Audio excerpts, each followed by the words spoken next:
As we come into John chapter 2, we see Jesus coming to a wedding. Now, this is very interesting. We need to kind of pull back. In John chapter 1, we saw the creation story, and we saw Jesus as creator. And then in John chapter 2, there's a wedding. John is explaining the beginning of Jesus' ministry on earth, and he's kind of taking a page from Genesis, because in Genesis chapter 1, there's the creation of the world. And then in Genesis 2, there's a wedding of Adam and Eve. And of course, God brought Adam and Eve together. And here we see Jesus at work in this wedding. And there's a problem. They run out of wine. Now, a wedding in the ancient world was like 7 days long. It was a big event. Families were there, friends were there, people took off work. And to run out of wine at a wedding would be like running out of cake at a birthday. This is embarrassing. This is a problem. So we see Jesus as a creator here. In fact, the creator. What does he do? He takes water and he miraculously turns it into wine. This is a beautiful thing.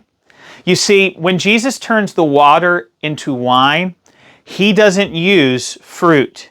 He doesn't need time.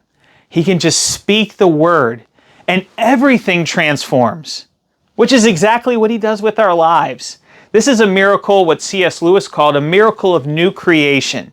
Like God created the world out of nothing in the beginning, Jesus creates wine supernaturally. It's really beautiful. And we also see Jesus as better than the prophets of the Old Testament. He's not a prophet.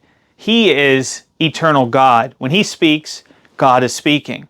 Remember that first great prophet, Moses, who led the people out of Egypt into Israel. Do you remember what Moses did? See, his first miracle was turning water into blood. But Jesus turns water into wine. Because the gospel is good news. It's sweet. It changes our lives.